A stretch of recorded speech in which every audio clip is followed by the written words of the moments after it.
The Yenisei is a symbol of never-ending Siberia. It extends for thousands of miles like a powerful mythic dragon with its tail in the south of Siberia, in the spur of the Cyan Mountains, and its mouth resting in the icy cold waters of the Arctic Ocean. It is the lord of Siberian nature, grand and insuperable. Its heart is a mighty drive for power stations, while its soul is storage for numerous ancient legends. Stalin's Pantheon, Tolstoy Nos, Dixon, the Kazachinsky Rapids. Great legends of the Great River, either well-known or hidden from the world.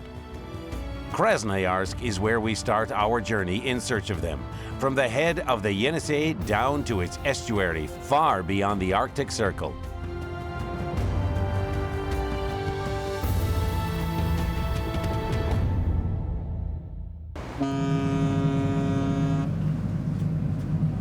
Volna, this is the motor vessel I've been looking for.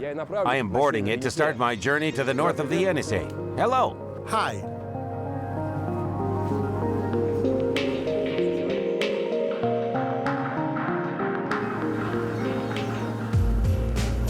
"40 years ago, at the beginning of the 1970s, ethnographers recorded an ancient Nenets legend about the lord of the Yenisei living in the river, the Taimyr dragon.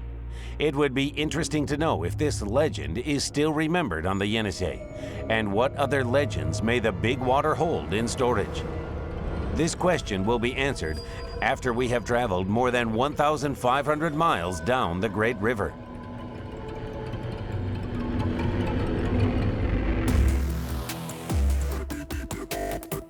It's not mere chance that our journey starts at the Krasnoyarsk hydroelectric power station. It is where the Yenisei's greatest legend of the 20th century originated, though lots of ancient tales have been lost in its shadow. There is no place for them in the New World.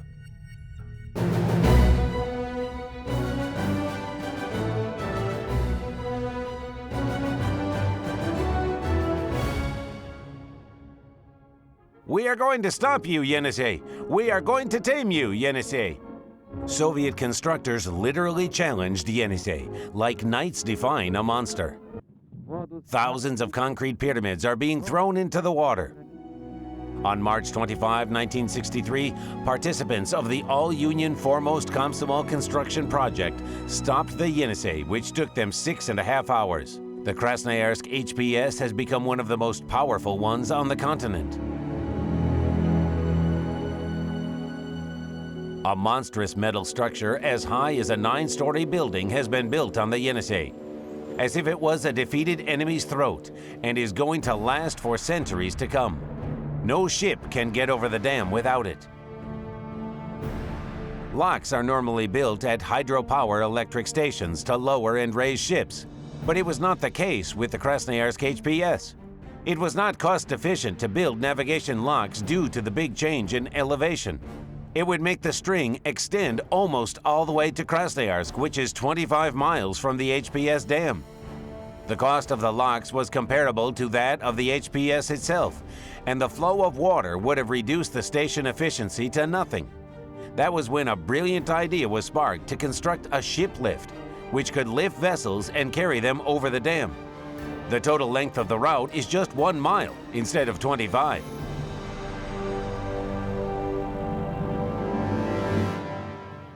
I am at the bottom of this unique structure. This huge basin is going to be filled with 3,600 tons of water at the level of just over 8 feet.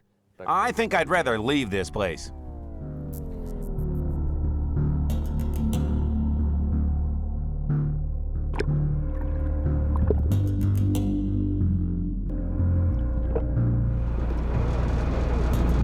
Our Volna enters a special ship-carrying chamber, and the metal monster raises the boat to a height of 400 feet without any effort, as if it was a feather, and then lowers it onto the surface of the Yenisei just as easily.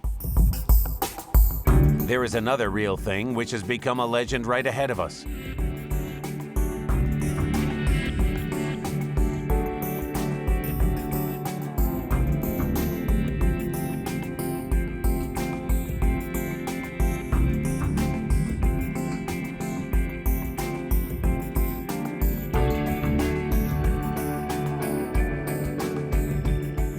The place where the Yenisei, even tamed by numerous hydroelectric power stations, fills captains with reverence and awe. The Kazachinsky Rapids.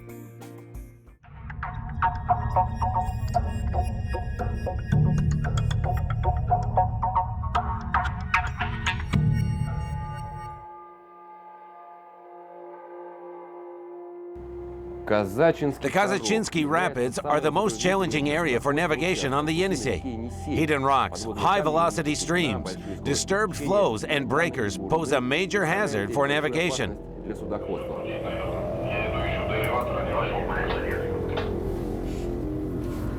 Captains state that the Big Yenisei can be compared to a mountain river in terms of the difficulty for navigation. In some areas, the level difference is as much as 30 feet, which is almost a waterfall. The Khutinsky Rapids are the most dangerous place on the Yenisei. The speed of the motor vessel is 7.5 knots, while the stream is almost 3 times as fast. It may seem impossible for a ship to overcome it, but the river is the only link between out-settlements and the mainland. There is no other way to deliver essential commodities to people. You have to use a chain tug to navigate upstream through the rapids. There are 2 chain tugs on the Yenisei.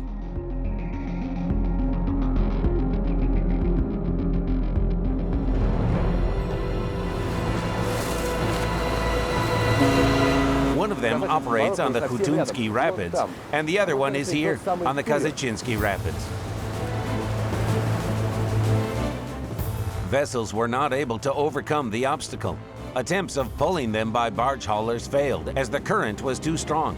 Only the most skilled navigators could pass a ship through the needle's eye of the Kazachinsky Rapids. At the beginning of the 20th century, the depth of the fairway was as little as 5 feet.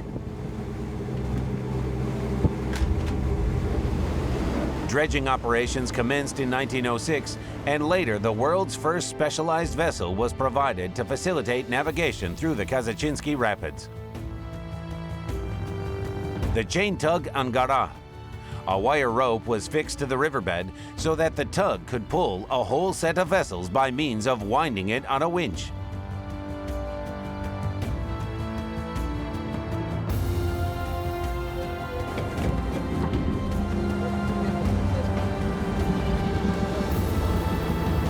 They say that engineers managed to make the Kazachinsky Rapids almost safe by the end of the 60s.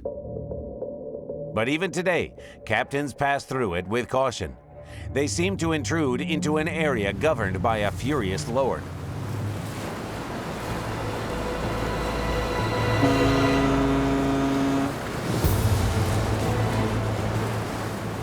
Our Volna is alone when passing some dangerous rocks. We are going downstream, and the chain tug is not provided in this case.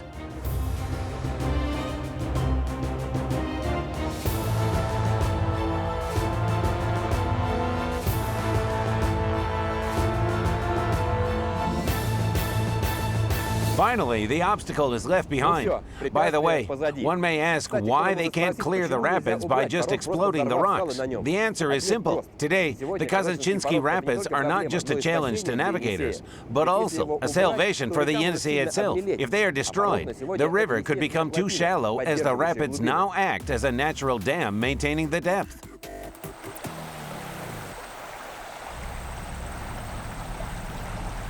Depths of over 200 feet are registered in the Yenisei River.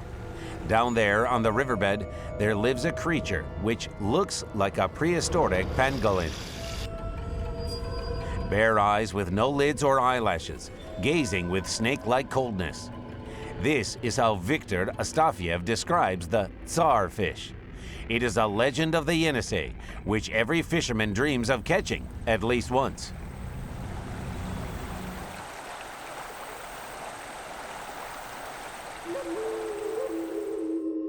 The Siberian sturgeon really impresses with its resemblance to a prehistoric pangolin, as well as its size. Its life is in a way like that of a human. It reaches maturity at the age of 18 and can live as long as 80 years, just like people. In the century before the last, tons of sturgeons were caught. Hundreds of merchants made fortunes from fishery. Nikita Vereshchagin, the major fishmonger, lived here, in the town we are passing by, Yeniseisk. There have not been yields like those for a long time, as it has been prohibited to catch sturgeons for half a century. Are there any tsar fish in the Yenisei today? Fishermen should know that. We are going to ask them about everything, and with some luck, we will even taste some real Yenisei fish soup.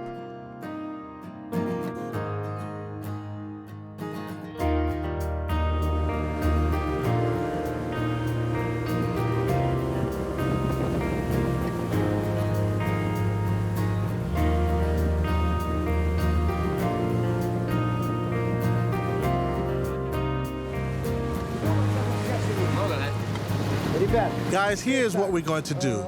It's brought us here. We're going back now, and I'll check the nets.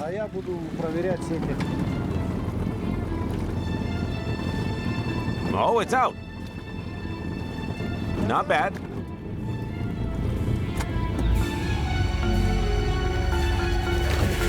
Okay then. The second pike we've got for now.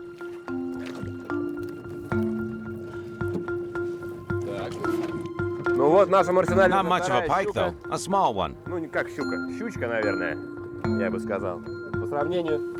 A little smaller than this nice one. There are 50 recipes of fish soup on the Yenisei, and here is one of them, the recipe of the famous fish soup known as Kazachinsky. If we have a half a pot here, 1 onion is enough. The main thing is that the fish is fresh. Some perch to make it richer, and then a pike. Pike and bream, yeah. Potatoes should be the same kind too. Either white or yellow. Here, we use Andretta. That's the name. While the Kazachinsky is boiling, there is talk about some real giants of the Yenisei. Our grandfathers and fathers said that once in 1913, a whale was stranded in the Yenisei mouth, right to the bank, and they ate it all the war. It's hard to distinguish between the naked truth and some embellishment in fishermen's stories. But fish from the Yenisei saved thousands of lives during the war and post-war years. Still, we want to believe that there still are some tsar fish hiding in the depths. My brother is living in Dudinka now. He used to live in Koral. There's a village nearby. He told about a case about the whole village went to see some 3 big fish, he says, and entered the river mouth. They were right on the surface. More? Oh, a fisherman does not lie. It means he's a goner. All villagers went there to see the folks. They were swimming there calmly. The whole village went there.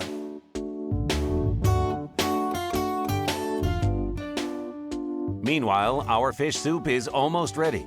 There is a final flourish, a secret ingredient no Yenisei fish soup can do without. Well, as they say, a finishing touch. It's a dipping firebrand. Connoisseurs from Moscow and St. Petersburg come to the Yenisei covering thousands of miles just to experience this taste and flavor.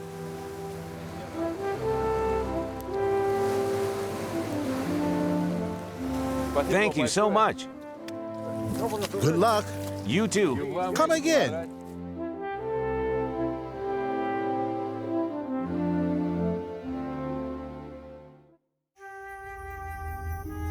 The Yenisei was a place of exile throughout history. Rebellious nobles, self-appointed tsars, Decembrists, and in the 20th century, political prisoners were sent here to Siberia. A symbol of that era is lost somewhere on these banks, the Grand Stalin's Pantheon, or rather, what has remained of it.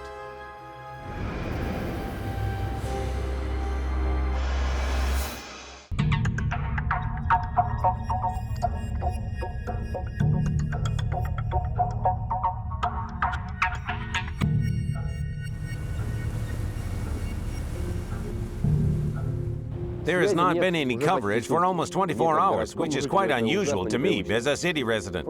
On the other hand, it's no wonder, as inhabited areas are becoming scarce.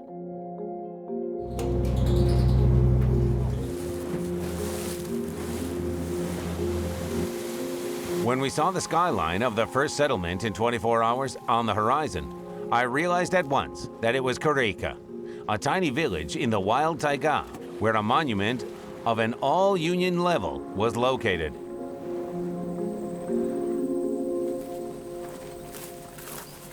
Yes, hello. Hi, Hello. I'd like to know what station this is. Where are we? Koreyka village. Koreyka. Yes. I was right. All ships passing by had to stop in Koreyka for 2 hours, and their passengers were told to undertake a pilgrimage to the Soviet sanctuary. Joseph Stalin, who was then named Jugashvili, was exiled to the Yenisei in 1914 and lived in the godforsaken Koreyka for 2 years. To eternalize that episode, in 1952, prisoners were engaged in constructing a colossal structure with that very Stalin's hut inside. The hut looks like it did when Comrade Stalin lived here. On fine days, when the sun highlighted the outline of the log hut, this house inside a house looked like a real miracle. And this Pantheon, is it within the village or is it outside? It's outside. Oh, it means it will take us some time to get there. And how? You can sail on it or get there by motorbike.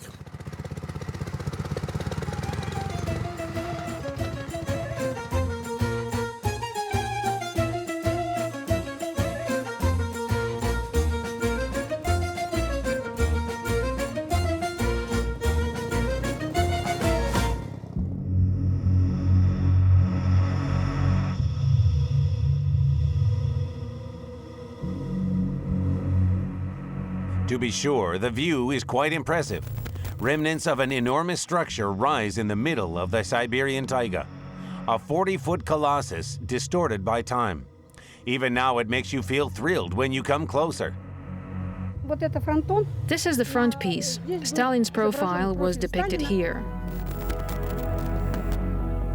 This house had already been here. This part here looked like northern lights. It was so beautifully done.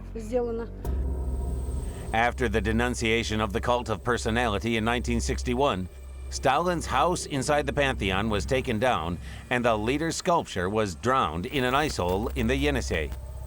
The 1990s finished it. The Pantheon burned down and turned into ruins.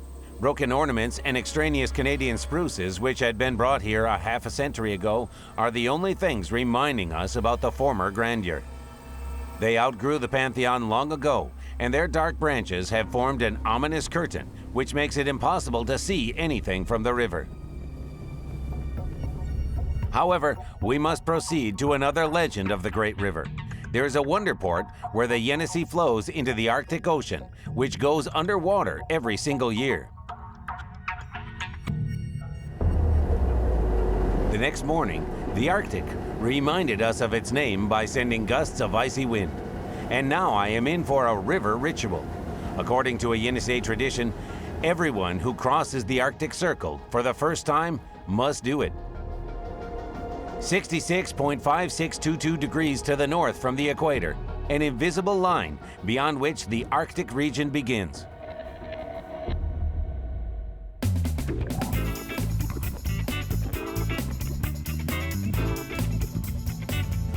Here, I've never seen such clean water. That's it.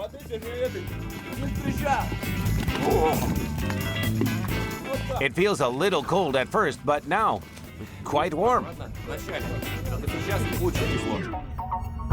It is where the northernmost land of the Eurasian continent begins, the Taimyr Peninsula, which gave its name to the dragon of the ancient legend.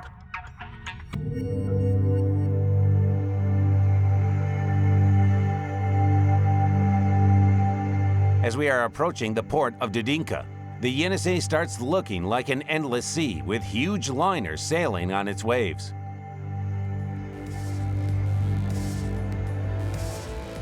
Although Dudinka is located on the river, it is an international seaport. Sea vessels and barges painted in red and orange, which are traditional polar colors, get unloaded at the port all year round. The Northern Sea Route passes here, which is the shortest transit route between the European part of Russia and the Far East, between the largest markets of Europe and the Asia-Pacific region. From Dudinka, ships carry copper, nickel, and metal products to Murmansk and Arkhangelsk, Rotterdam and Hamburg, Shanghai and Busan. On their return trip, they deliver foods and all supplies necessary for life in the polar region.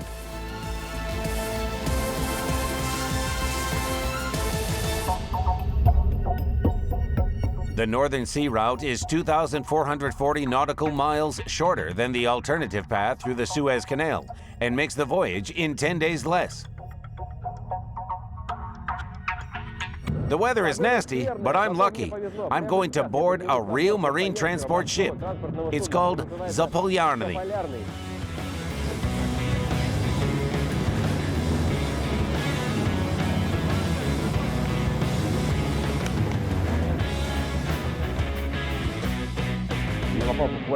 I have found myself inside something like a spacecraft control center.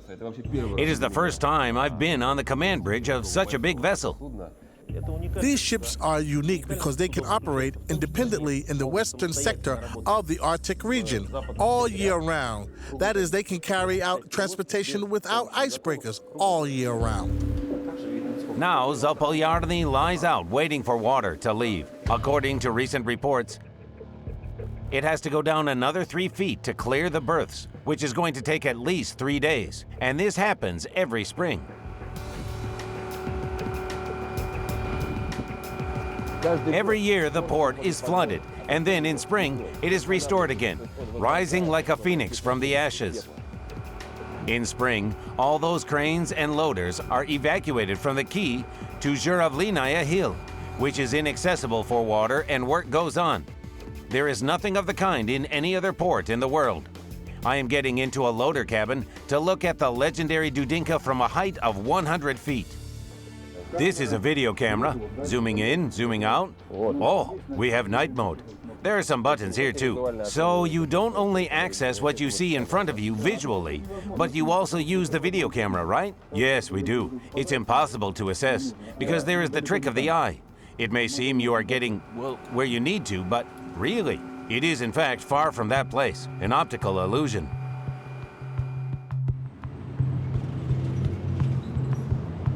Dudinka was founded by the first Russian merchants who had come here along the Yenisei at the beginning of the 17th century to buy some fur. They traded throughout Taimyr, but they never sailed beyond the settlement on the Cape of Tolstinos. By the end of the 19th century, it had degraded, and now Tolstinos is abandoned. It is not easy to get there. We have taken a ferry to the village of Karaul. It takes half an hour more to get to Tolstinos from there by motorboats. Nothing but some dry awards indicate grave sites in an ancient cemetery. A monument made of pure marble shows white against that background. It is another legend of the Yenisei and an unsolved mystery.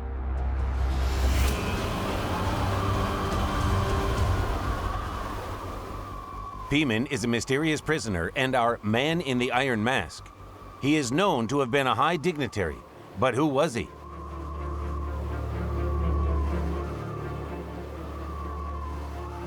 In the 18th century, Dmitry Ovtsin, an Arctic researcher, wrote in his diary that it was the grave of a patriarch. But which of the patriarchs was he? There was only one dignitary named Taimyr known in the history, whose destiny correlates with that of our mysterious exile. Taimyr was the Archbishop of Novgorod, who was arrested on suspicion of treason against Ivan the Terrible. He was defrocked, dressed like a jester, and led around the city like this. This punishment impressed Taimyr's contemporaries greatly. People believe that the unfortunate archbishop did not die imprisoned in the monastery, but was secretly exiled to the far north. There are Nenets graves next to the marble grave of the mysterious Taimyr. They look spooky, but local tradition prohibits digging eternally frozen ground. The dead are left on the surface in wooden coffins, roughly hammered together, and are never visited. The Nenets still perform ancient rituals and bloody sacrifices. What we call myths is part of the universe for these people. Now we are quite close to the land where the legend of the Taimyr dragon, the Lord of the Yenisei, has spread from. Are there any storytellers among the Nenets?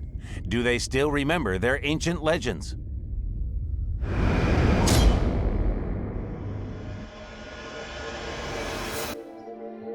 It's not going to be easy to find them because they are nomads, but I'm determined to do it. And before the Yenisei becomes wrapped in fog, I have a chance to see the main legend of the Arctic region, Dixon Island, with my own eyes.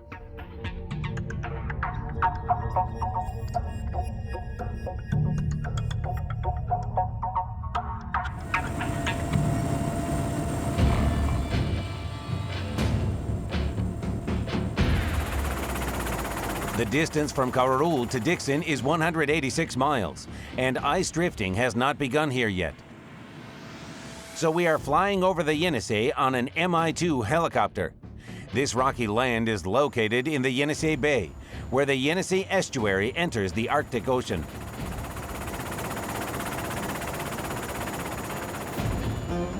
In just 2 hours of flight from the North Pole, Khariton, Laptev, Semyon, Chelyushkin, Fritjof Nansen, Edward Toll, Rual Amundsen, Georgy Ushakov, Ivan Papanin, Otto Schmidt.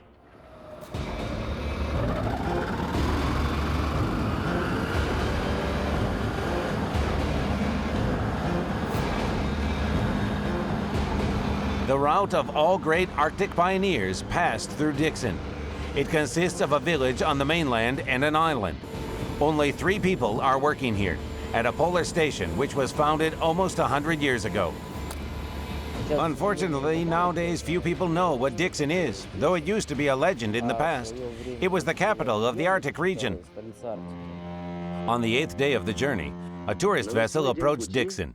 Nikita Berechev, a Taimyr pioneer.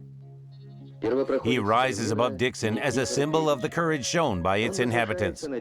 Sailors, aircraft pilots, hydrologists. When I lived in St. Petersburg,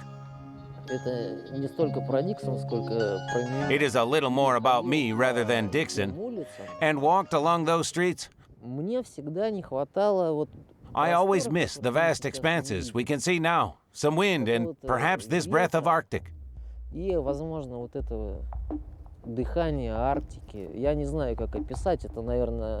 don't know how to describe it.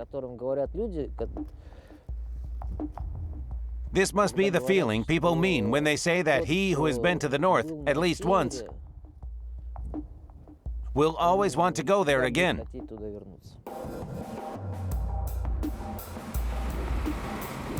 Dixon is the northernmost inhabited locality in Russia.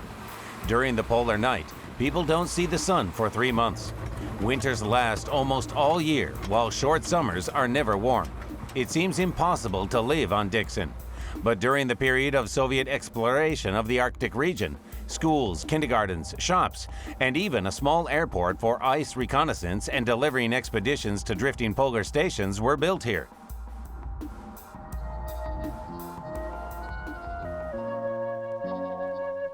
Yes, it's the Arctic outside. The weather is generally normal on Dixon. Life is not worse here than in the Urals or in a village near Moscow.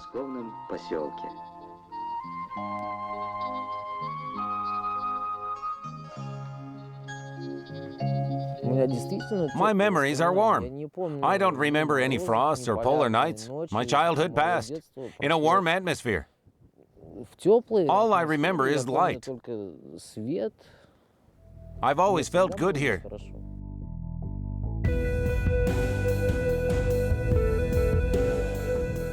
But there is no more light in most Dixon windows in the evening. In the 1990s, hundreds of people left the far north forever. I was unhappy to see those empty streets and abandoned houses, of course. With intact windows, nobody can even break. It's sad. However, I don't only hope. In fact, I believe that Dixon, first, it will last forever.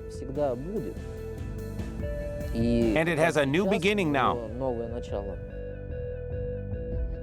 But now, before plans of developing Dixon come true, life seems dead here. Valery Adamovich lives in hope that one day these deserted streets will be full of life again, and Dixon will stop being a ghost town and will turn into the legendary Dixon of his childhood.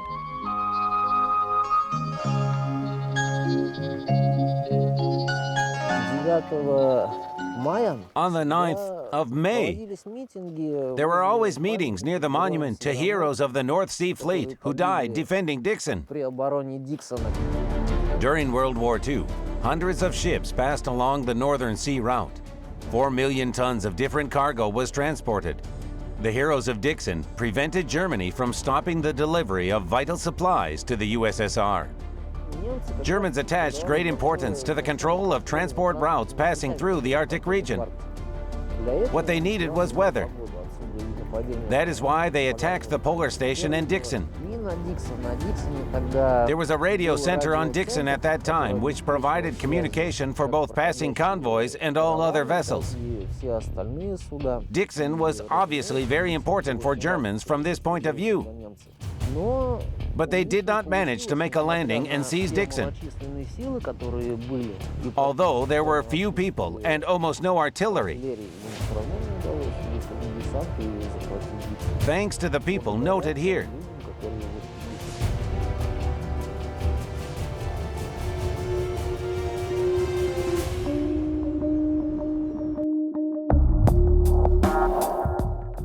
On the mainland port of Dixon, there is the only acting port on the entire coast of the Kara Sea, the most difficult sector of the Northern Sea route. Vladimir Radigin ensures safe navigation.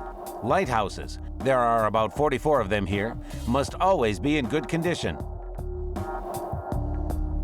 Well, first they have different colors, red, green, white. And then there are their characteristics. Some light for a second, others for 2.5 seconds. So you can know the name and position of a lighthouse by its light characteristics. And you can also find out where the ship is relative to them.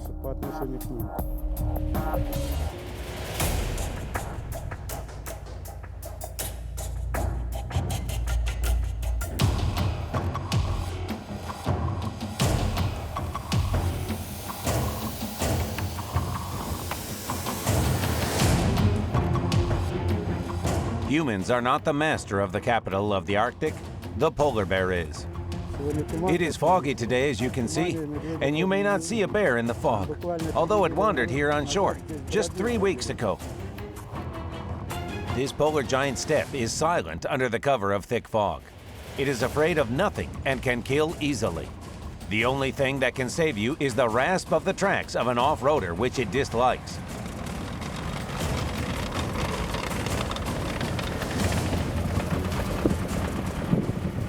I have to sail to Chelyushkin and back. It takes 18 days. I have expelled 34 bears from lighthouses. When searching for food, a bear can accidentally step onto a cable, pull, and break it. That is why, before a shipping season like today, we must visit the lighthouse and make sure everything works fine.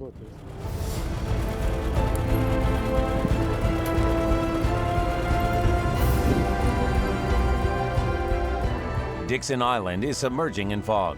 Very soon, the polar night is going to cover this water and land. Only the lights of the lighthouses will remind us that here, on Dixon, life goes on.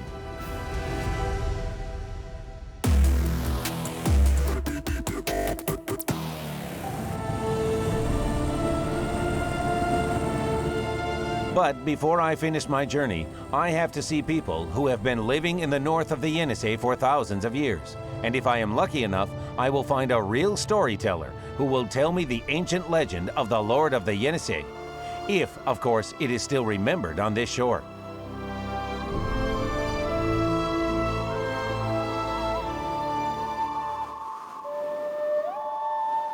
To get to the place where the Nenets live, we had to return to the village of Karaul and then travel by a reindeer sleigh.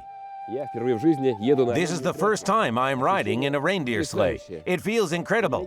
Another exciting thing is that I am going to speak to real native people of the Taimyr tundra, reindeer herders. Who else but them can tell me about the legends and tales of the great river Yenisei? 1.5 hours of the journey seem an age because riding through scrub in a rigid sled is like jumping from a springboard sitting on a stool.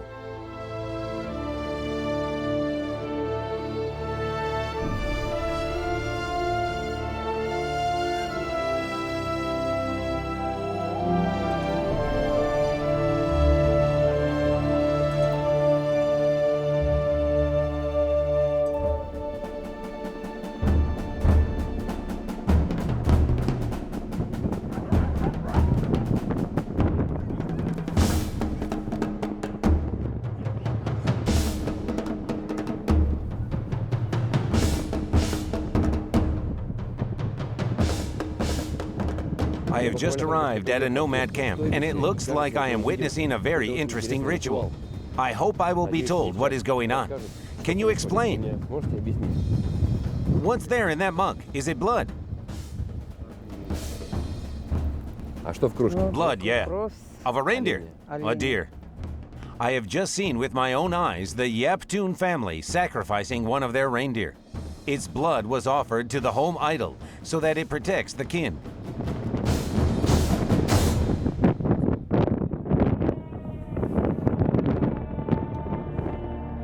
After the deity is fed, everybody, even children, must drink some sacrificial blood. It is prohibited to unwrap it. And a stranger must not touch it, right? Once a year, you know. Once a year? Well, in some cases, for example, if someone is sick, a reindeer is slaughtered, blood is smeared all over. But not only this, for example, fishing or hunting wild reindeer.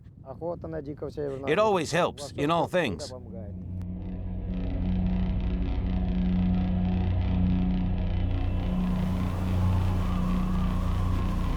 Epochs flew like an instant against the background of these motionless expanses, and the Nenets, who have been grazing reindeer for 1,000 years here.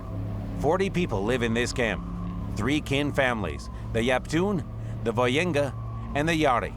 Cell phones and snowmobiles are the only tools provided by modern civilization. Like everyone else, Yuri Yaptun could move to the city. But for those born in the tundra, nomad life is a calling.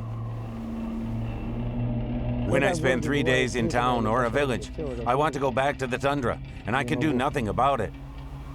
Thousands of families and 500,000 of reindeer are now nomadizing throughout the vast expanses from the Kola Peninsula to Taimyr. This long-standing lifestyle could not be changed even at the beginning of the 20th century, when the free Nenets people were driven to collective farms and shamans were prosecuted like criminals.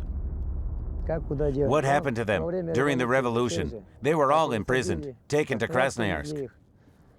They froze to death there.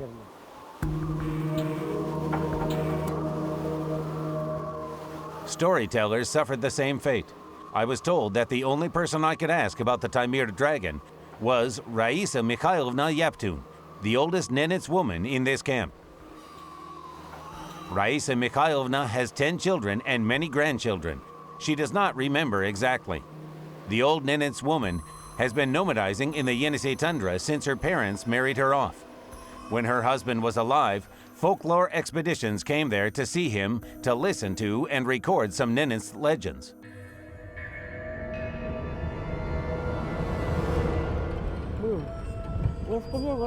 I had a husband, Alexei Kholhovich Yaptune. He knew about all the Nenets legends, about all the creatures you're looking for, and he was a knowledge keeper. I don't know anything. I never listened to him. My duty is to take care of the tent. I can't listen or gaze around. Seek those like my husband. Look for the storytellers. In a neighboring camp, we were lucky to find a woman storyteller of the Yenisei legends. I know this from my father. My father from his father. My grandfather from his father. For generations, our generation to another. Our kin has been that of storytellers.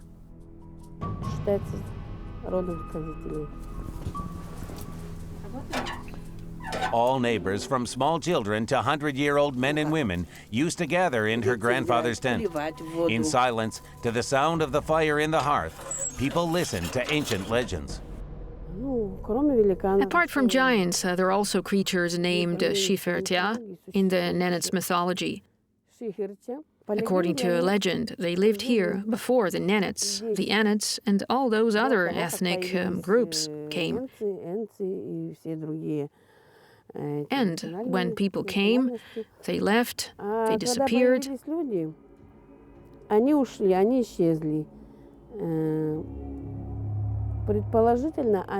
They're supposed to be living in the hills, in their caves.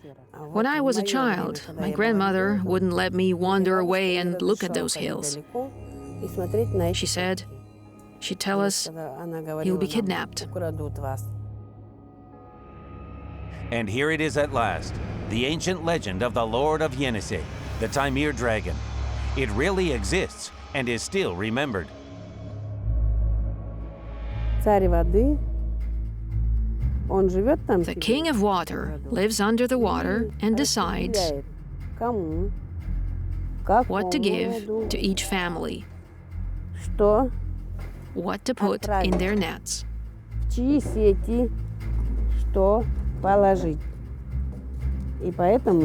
So children were never allowed to, well, throw things into the water, like stones or rocks, so as not to irritate the king of water. The eternal frost has seized everything, but the tale of the ancient dragon has lasted for thousands of years here on the Yenisei. Let it always be like that. If water flows along these banks, the big water of the great river.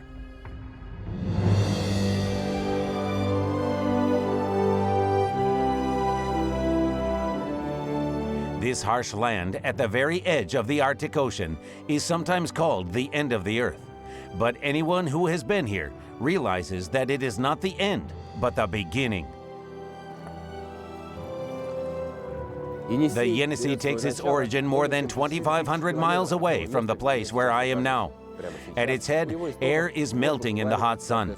Camels are strolling slowly, and the Cyan Mountains rise against the horizon.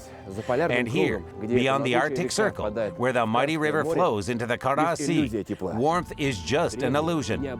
The ancient and impetuous Taimyr dragon is the Yenisei itself, powerful, dangerous, and fascinating by its beauty. This might of nature will always make people feel thrilled by its incredible legends and the history of the great Russian river, which is endless, like its eternal progressive motion.